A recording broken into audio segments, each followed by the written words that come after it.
Hello everyone, welcome to lecture 13. This is a review lecture about derivatives. Basically everything about derivatives, the meaning, actual geometric and physical meaning, as well as some of the derivative rules, but I'm not going to place too much emphasis on the rules today. I'm just going to be solving problems for this review, but I have this slide here which contains essentially everything that you need to know about derivatives. I'll go through these very quickly. But if you're taking notes, you should be copying this down. One of the first things that we talked about is the interpretation of a derivative. If you have a graph of a function, there are basically two interpretations. Geometrically, f prime at a number a represents the slope of the tangent line at the point a f of a. You have a graph of a function, whatever it's doing, and you're talking about some number a at the point a f of a on the graph. The line that meets the graph at that point and kind of just grazes the graph, that's called the tangent line. The slope of that line is what f prime of a is. Physically though, if your f prime of a represents instantaneous rate of change of the quantity measured by the function when you are at the variable value a. And usually this variable is going to be time, x. Instead of x, it's going to be a t. So when f is a measure of position or height, something like that, and x is time, this derivative is called instantaneous velocity. So those are the interpretations, and right here is the actual definition. The very first way that we had to compute a derivative was through either one of these two limits here, limits of difference quotients. So if you were computing f prime at a number a, you can either do a limit as x approaches a in this particular form right here, f of x minus f of a over x minus a, or you can do a limit as another variable h approaches 0 with the difference quotient in this form, f of x plus h minus f of x over h. But now we normally only want to use these guys right here to compute derivatives basically whenever the practical rules never apply. And this means essentially piecewise defined functions for us, or something involving the absolute value function, for example. Then you actually have to check if you want to be checking for locations where the function can be differentiable or not, you have to compute these. But in most cases, we now have a lot of practical rules to compute derivatives. And I collected a bunch of very important ones right here. I'm not going to read through them. We've discussed these guys. And as well as derivative rules. I have a derivative of constant times function, sums and differences, products, and quotients. I have included here a generalized product rule, which we discussed in an example where we have 3 or more functions being multiplied together, f times g times h, and you want to find the derivative. How does that work? It's going to be a sum of 3 terms where each one of them has just one prime in one of the functions. So like this. Sometimes this is useful. And then the most important rule of all, a chain rule, which is used when you have to differentiate functions of functions or composite functions. The formula itself is like this. You should remember it's always going to be a multiplication of the two derivatives, f prime times g prime. However, it's important to know on which points they are calculated. G prime is calculated at the same x that you're computing the derivative of the composite function. But f prime is computed at the number g of x.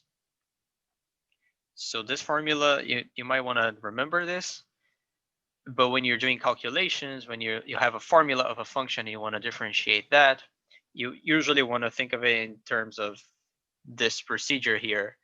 You call whatever you want to call the inner and the outer function like this, using new variable names, and you use this notation of dy dx to find the derivative. We'll see examples of this. I also included the generalized chain rule down here for 3 or more functions. It's precisely the same thing as the above. So let's not even discuss this. We've already discussed this in class. So for today, I'm gonna have a bunch of examples.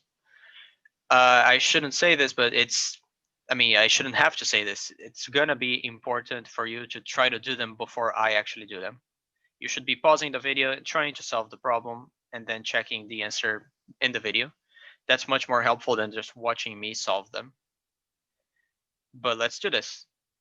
This is a problem that's secretly asking about the derivative because it's asking what is the instantaneous rate of change of the following function at time t equals 0. So I'm giving you a function. Of course, we want to find f prime of 0. That's what the question is asking for, instantaneous rate of change. So before you can find f prime of 0, you need f prime of t. You need the general derivative of this expression. Now, this is an expression that's kind of difficult to find a derivative of. That was the point of this problem, but we're going to do this anyway by using quotient rule. First of all, the function is a fraction. So how does that work? We have our little mnemonic that we always use, low d high minus high d low, where high and low are the numerator and denominator.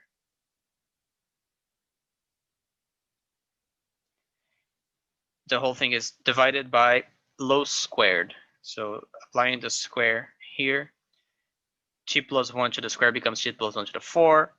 E to the 7t becomes e to the 14t because exponents multiply when you raise them to other exponents. So you're really just going to need to know these derivatives on the top here. I'm going to compute them separately. What is the derivative of sine times cosine?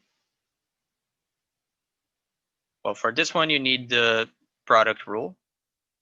Sine prime times cosine plus sine times cosine prime. Well, the derivative of sine is cosine. So you have cosine times cosine, that's cosine squared. And then the derivative of cosine is minus sine.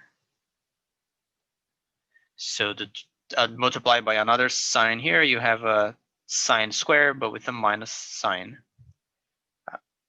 So that, yeah, this is what you get. You might want to, you don't need to simplify this in this problem. This is going to be good enough. And the other derivative that we're going to need is this one, t plus 1 squared e to the 7t. Again, by the product rule, we just need to find the derivatives of each one of these pieces separately. T plus 1 squared and e to the 7t. By the product rule, we have these two terms and we need to find these two separately. This is going to be the chain rule. I'm not gonna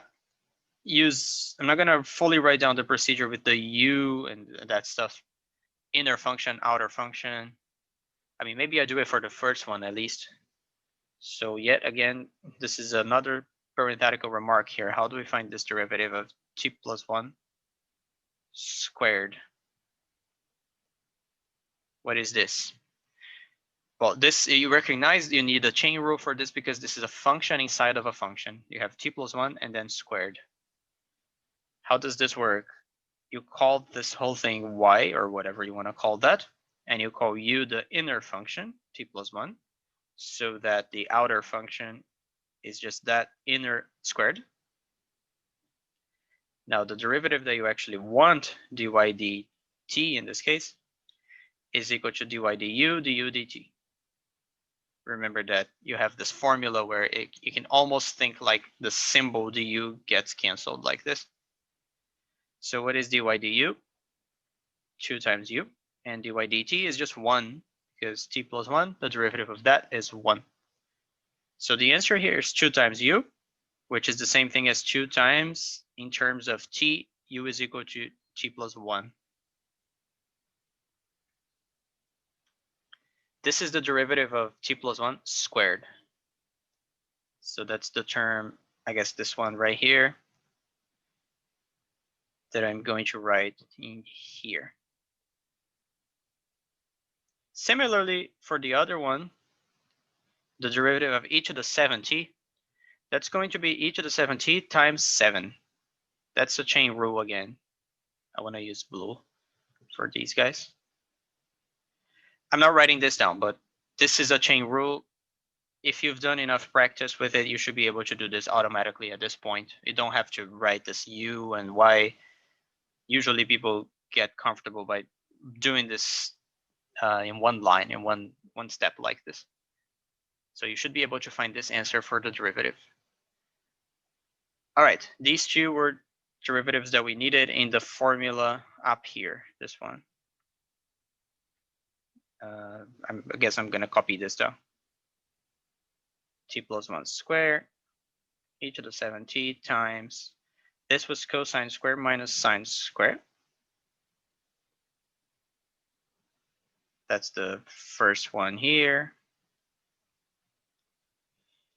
Minus sine of t cosine of t. Okay, the derivative of t plus 1 squared e to the 7t, that's the one that we computed up here. 2t plus 1 e to the 7t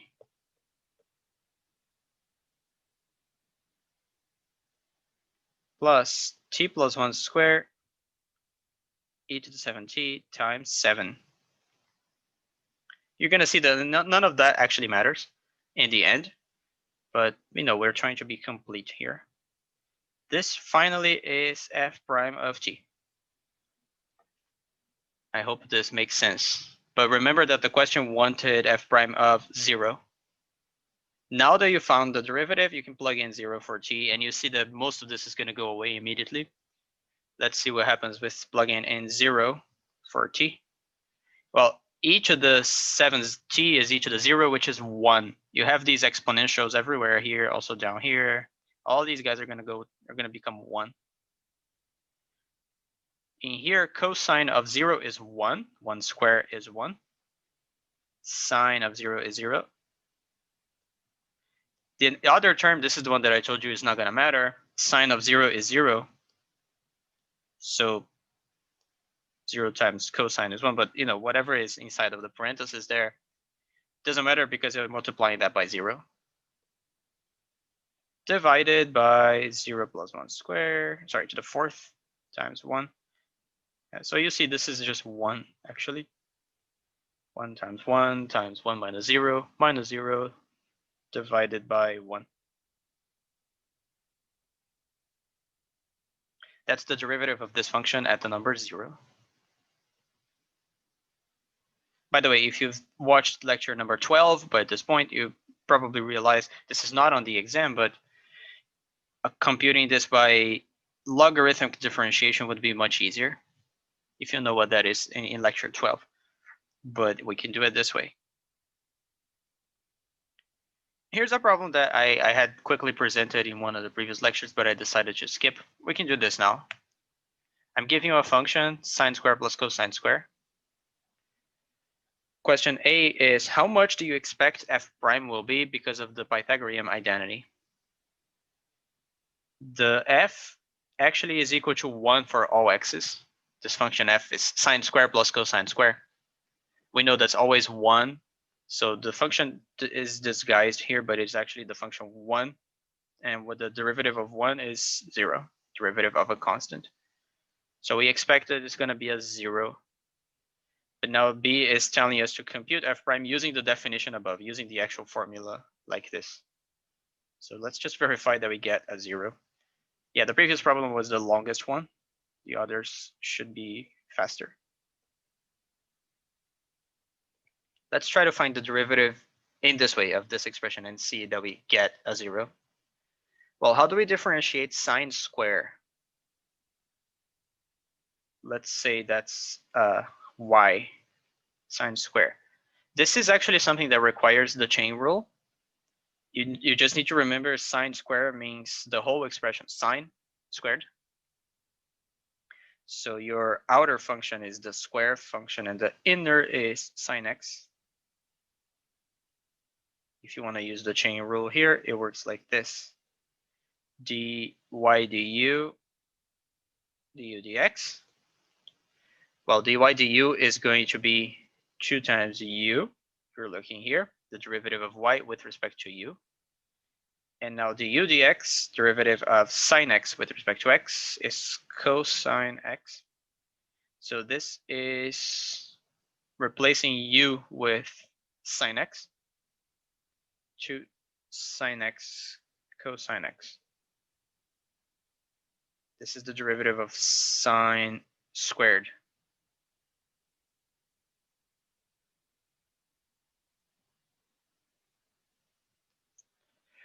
You can do the same thing for cosine squared. Now, I'm not going to do that, but what you're going to find is a minus sign overall. Minus 2 sine cosine. Just try that. This minus is coming from the fact that the derivative of cosine is minus sine. And as expected, you see from this expression here that you have 2 sine cosine minus 2 sine cosine. So it is a 0 as we wanted.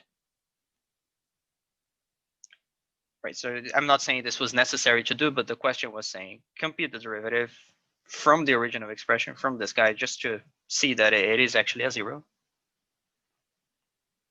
So interesting question here. Here's another one. This one is going to really test that we understand what the derivative actually means geometrically. So imagine you have a function like this, ax squared plus bx plus c, where a, b, c are constants and a is not 0. So the graph is a parabola. Find the x coordinate of the vertex. So we actually don't know if it's pointing up or down because we don't know the sign of a. But let's say it's like this. And let's call whatever we want to call this point here, maybe a point P. This is the x coordinate of the vertex of the parabola. We want to find this P in this problem. You may remember formulas that maybe you learned in high school about how to find this from the parameters a, b, and c. There is a formula. We're going to obtain that in here. Well, how are we going to do that? Look at the hint. What must be the slope of the tangent line at the vertex? So this is testing your geometric understanding. At this vertex of the parabola, the tangent line is right here. The line that barely touches the graph and follows the same direction that it's going. It's a horizontal line. So what we know about that point is that the derivative at that point must be 0 because it's a horizontal tangent line. Horizontal means slope 0. So from the original function, here's your f. Let's try to find f prime because we want to, this is the equation that we have. F prime of p is 0. Well, we need to know what the function f prime is so that this becomes a useful equation for us. So what is f prime from the original? Well, that's a derivative that we can compute very easily.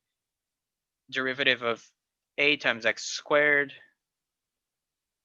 plus derivative of b times x plus derivative of c. Ax squared becomes 2ax. The a is just a constant multiplying x squared. Remember that I told you you can find this either from the product rule, or what you should do is just remember if you have a constant times a function, the constant is just going to remain there multiplying the derivative of the function, 2x. So similarly in the next term, bx prime is b times x prime, which is just 1. And c prime is 0.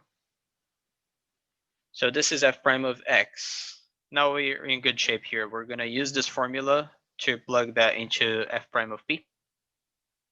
So f prime of p is 2ap plus b. That's supposed to be 0. And now you can find p from here. Solving for p. 2ap is minus b. p is minus b over 2a, which if you remembered, the formula for the x coordinate of the vertex of a parabola, this is what it is, minus b over 2a. This is a way to obtain that using derivatives. So moving on to the next problem. This is a good one right here. This is really testing the meaning of the derivative. We're going to have 3 items here. The limits below are the definition of f prime of a for a specific function f and a number a in each case. And what they're asking is identify this function and number and then use the derivative rules to actually find the limits. These are not easy limits to compute by limit techniques. Like all of these guys are 0 over 0.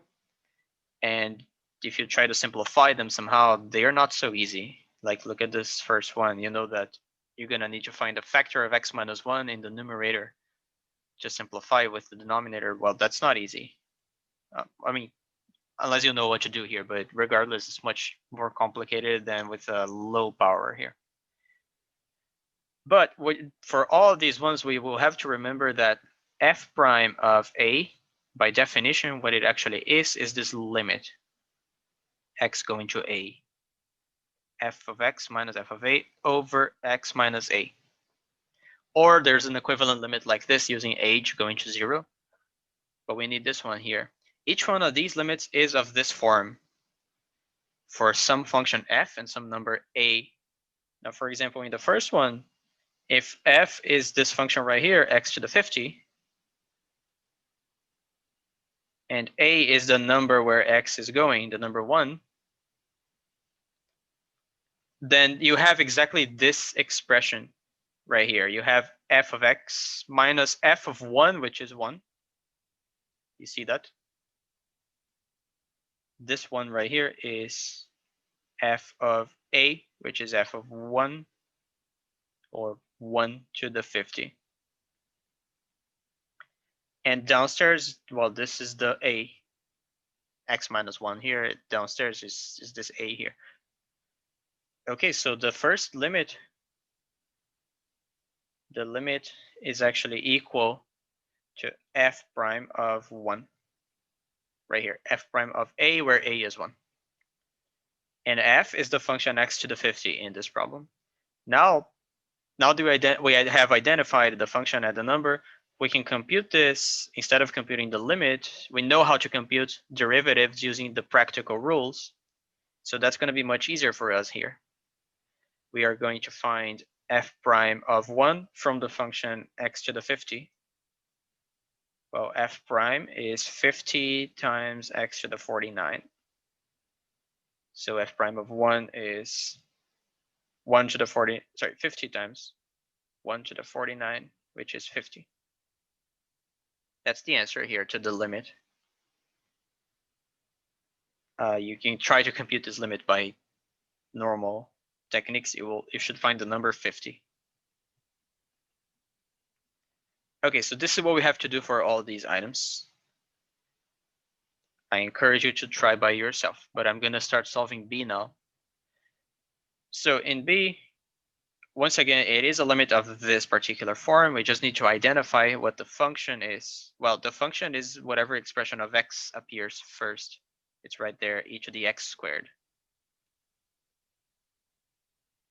And the number is the place where x is going, the number a. In this case, it's a equals 0. Notice that in the denominator, you really do have x minus a. X minus 0 is just x. Whereas in the numerator, this 1 here, that is equal to f of a, f of 0, because if you plug in 0 for x into the function, you get 1. E to the 0 is 1. So this really is a limit of this form. The limit that means f prime of 0. But now instead of computing the limit, we know how to find f prime for this function. Let's do that. What is f prime of x? If f is e to the x squared. By the way, do not get confused about exponent powers like this. You have e, then x, and then square. What does that mean? When you have no parentheses at all, it means like this. It's e raised to x squared. It is not e to the x squared. Right, so it's like the parenthesis is at the top. So when you find f prime from here, this is a chain rule problem. where the inner function is x squared and the outer function is e to the whatever you want to call x squared. So I'm going to do this by chain rule, but very quickly. The derivative of the outer function, e raised to the inner, is itself e raised to the inner. And then you need to multiply this by the derivative of the inner. Derivative of x squared is 2x. So I just apply the chain rule in one line, in one step here, without writing the variable names u and y and everything. This is the derivative. Well, what is f prime of 0 then, the one that we want? E to the 0 is 1 times 2 times 0, this is 0. That's the answer to item B. If you try to compute this limit, you should find as 0. And finally, C, I'm copying this down here. You're going towards minus pi. You have sine square of x divided by x plus pi. The function here is sine square, the expression of x appearing in the numerator. And the number a is minus pi. It's where x is going. This is consistent. Down here, you actually do have x minus a, because that would be x minus minus pi, which gives you the plus pi. Meanwhile, f of a is actually 0. Sine of minus pi, or sine square of minus pi. Well, sine of minus pi is 0. Minus pi is the angle at the same location as pi, and that has a sine of 0. So that's why you don't see like a minus f of a in the numerator, because it's a 0. So anyway, this is a limit of that form, and the number that we compute through this limit is the number f prime of minus pi. So we just need to find f prime first. This is one that we already did today. Sine square becomes 2 sine x cosine x in the derivative. F prime of minus pi is then going to be also 0 because of the sine. Sine of minus pi is 0. So that's the answer. I think these are very good problems. Computing limits, which are secretly derivatives, and then you can, once you identify what the function is, you're computing the limit by computing the derivative actually. Now let's move on. Here's another problem that will also use the definition of a derivative by a limit. We haven't actually done anything like this, so I thought we should have one in the review. Piecewise functions. Find the derivative of the following functions at all the points where the derivative actually exists. Because when you have a function like this with a break, it changes behavior after a point, then it might not actually have a derivative at that point. Although sometimes it does have. Imagine two functions that meet together at a certain point, but they're not meeting with the same derivative, the same slope. So they form a sharp corner like this. A piecewise function like this would not have a derivative at this location. But you can also imagine two functions that meet smoothly one with the other, having a common tangent line. And if I've done my math correctly, these examples should be one of each type. So we're going to see how this works. Let me tell you how this does not work. I'm going to write one little thing that I'm writing in here is wrong, but the rest will be correct. So we have our f here. It's two different pieces, and I'm trying to compute f prime. You might want to simply think about differentiating each piece separately. So 2x squared becomes 4x, minus 3x becomes just minus 3, plus 1 becomes 0. So you might want to think this is the formula for x less than or equal to 1. And then the derivative of the other piece, minus 2x plus 6, when x is more than 1. And this is almost correct, but there's one mistake here. You cannot, in principle, include the number 1 here, the place where the graph changed. So this part here is incorrect. We should only write less than 1. So in any open interval, if you have a formula for your function, you can differentiate that formula, and that's going to be valid. But at the extreme of that interval, in this case at the number 1 here, we're talking about the interval minus infinity to 1. At that extreme, it's not necessarily true that that's going to be the derivative as well, because that depends on what the function is doing after that number as well. So far, this is all you know about the derivative. But what about f prime of 1? What is it? We need to find this. Finding this requires the definition of the derivative as a limit. F prime of 1, if it's going to exist, it's supposed to be limit as x approaches 1, f of x minus f of 1 over x minus 1. We have to compute this. So let's try to do that. First of all, simplifying a little because we know what f of 1 is. From the formula of f, what is f of 1? Well, to compute f of 1, you look in the first expression. This is the one that includes x equals 1. So plug in x equals 1 into here. You get 2 minus 3 plus 1. It's a 0.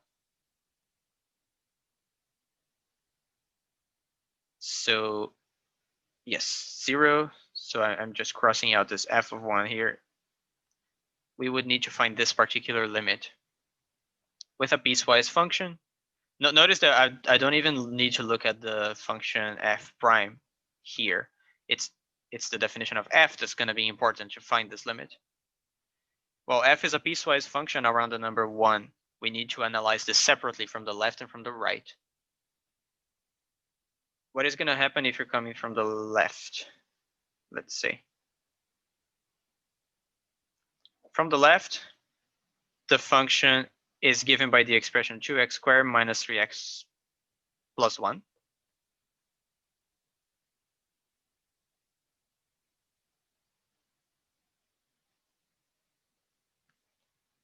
So you have to find this particular limit here. This is a limit of 0 over 0 form. You know that you're going to need to factor the numerator somehow. So I'm just going to write down this factorization. 2x minus 1 times x minus 1 works. And the x minus 1 downstairs is going to go away. So limit of 2x minus 1 as x approaches 1, either from left or right now, it doesn't matter. That's 2 times 1 minus 1, so 1. That was from the left. If you try to find this from the right, this was the limit that we were computing, f of x over x minus 1. And if you're coming from the right, the expression is now minus x squared plus xx.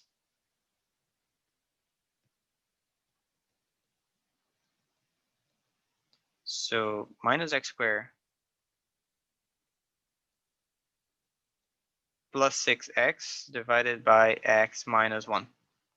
Well, what is this one now? Before you try to simplify or do anything, notice that this is not even indeterminate.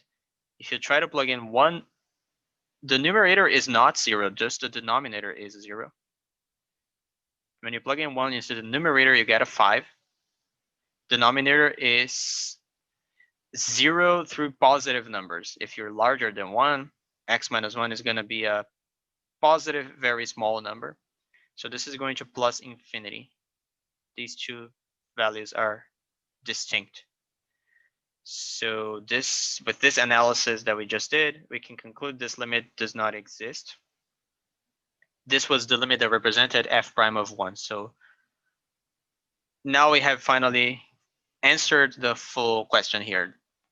What is the derivative of this function at all the values where it exists? It was given in here. And then f prime of 1 does not exist.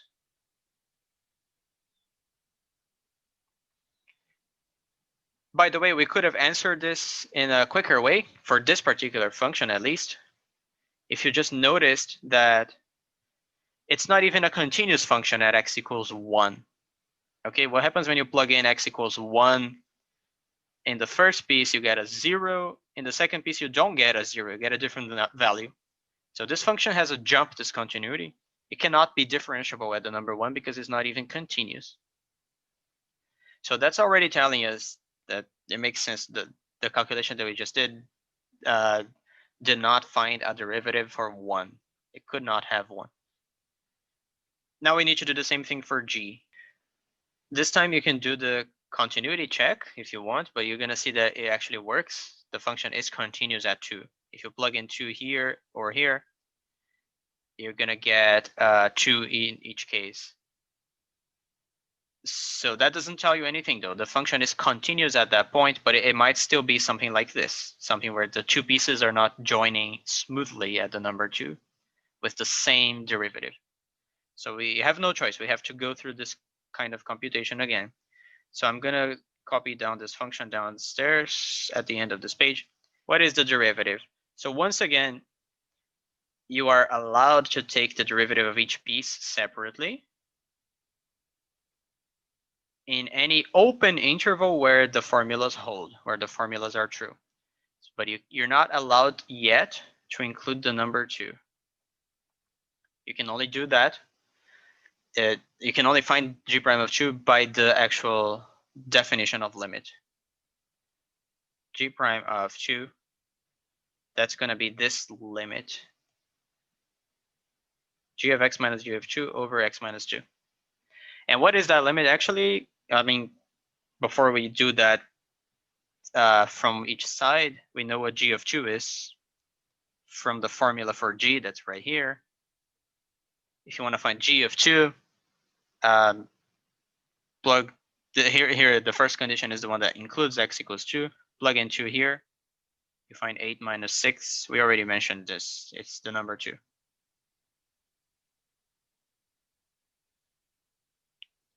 So g of x minus 2 over x minus 2 is the limit that we need to find.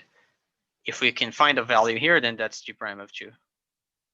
Well, what is this limit from the left? If you're coming from the left, once again, be careful. You're not looking at the expression for g prime. In order to find this, you need to know what g is. From the left, g is right here. X cubed minus 3x.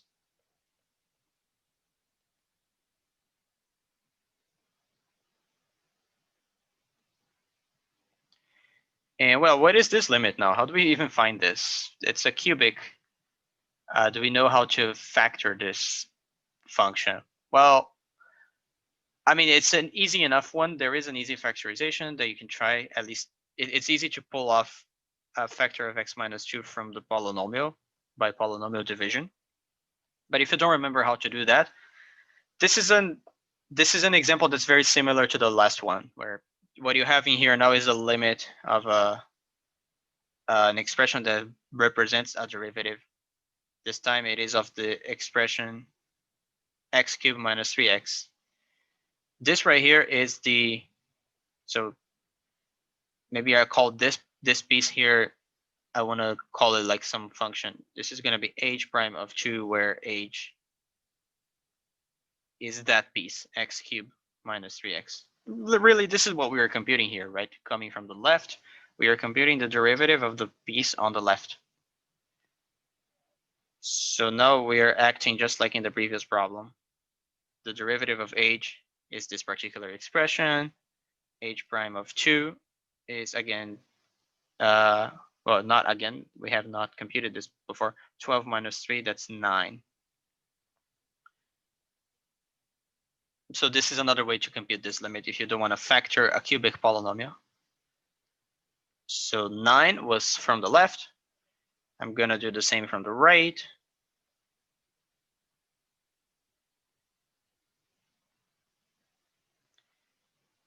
This time, if you're going towards 2 from the right, the expression that you use for g of x is this one. 4x squared minus 7x.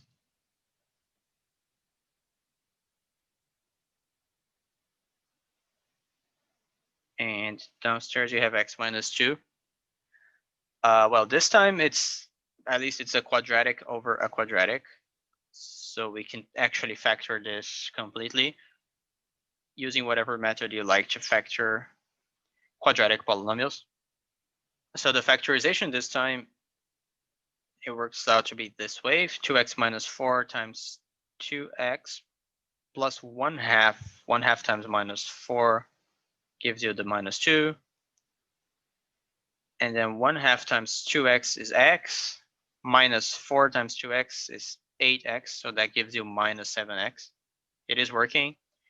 Again, just do polynomial division if you want, or try to work out the factors one by one. It's not a exactly easy one to do. If you cannot do this factorization, you can always use this method that we used above. This limit also represents a derivative of some piece of function, this particular function right here, for x squared minus 7x. But anyway, you see that this limit 2x minus 4 cancels with the x minus 2, leaving a factor of 2. So you have 2 times limit of 2x plus 1/2. So 2 times plugging in 2 into x will give you 4 plus 1/2. That's the same thing. Maybe you distribute the 2. Same thing as 8 plus 1, which is 9. It is working. We actually found the same value for the two one-sided limits. So all this work down here concludes that the limit that we wanted is 9. So g prime of 2 actually does exist, and it's equal to 9. Maybe I'm going to erase the question mark here and write 9. This function g actually has derivatives at all points.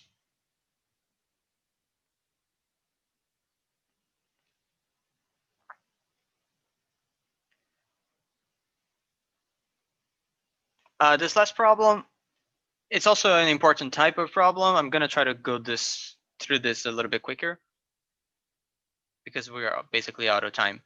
So I'm giving you two graphs of functions f and g, and also they are derivatives f prime and g prime down here. And there's a few specific values for them. And I'm defining now two new functions which are called p and q.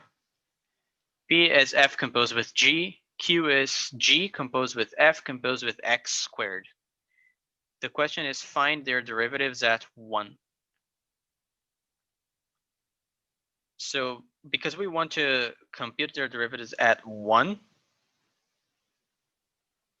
here's p again, and q has the reverse order g of f, and it also has x squared inside. Because you want the derivatives at x equals 1, I mean, regardless of that, you should find a formula for the derivative in general first, and then you plug in 1 into this. And you see that you need a chain rule for this. So I'm going to go ahead and just write what the chain rule gives you. This one is a little bit different from usual because we don't have the formulas for these functions. But this is the chain rule, right? Derivative of the outer function calculated on the inner function times derivative of the inner function. Similarly for q, q is a composite of 3 pieces, so you need this generalized chain rule, but it works the same way. Derivative of the outer function calculated in the inner functions times derivative of this intermediate function f calculated at the innermost function x squared times derivative of the innermost function 2x. That's all chain rule. And now you can try to find p prime of 1. It's f prime of g of 1 times g prime of 1. So f prime of, what is g of 1? Well, according to the graph, g is in blue. G of 1 is 2. So I'm just gonna be writing that in here. So we're gonna need to know f prime of 2 and g prime of 1. Here is the graph of the primes on the right side. F prime is in red. F prime of 2 is -10. And g prime of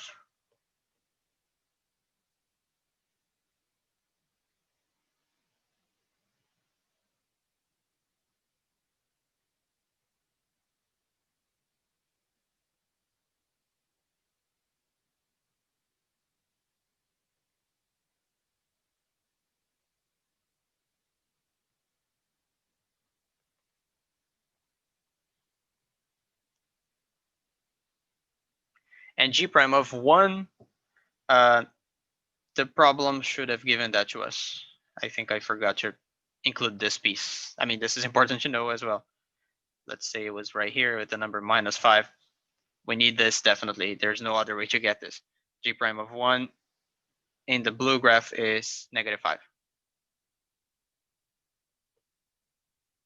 So f prime of 2, -10, G prime of 1, -5. This is a 50. B prime of 1. Try to do the same thing for the other one. Q prime of 1. It's the same calculation. You have the formula up here. Should be able to get it. Don't forget about this 2x multiplying in the end.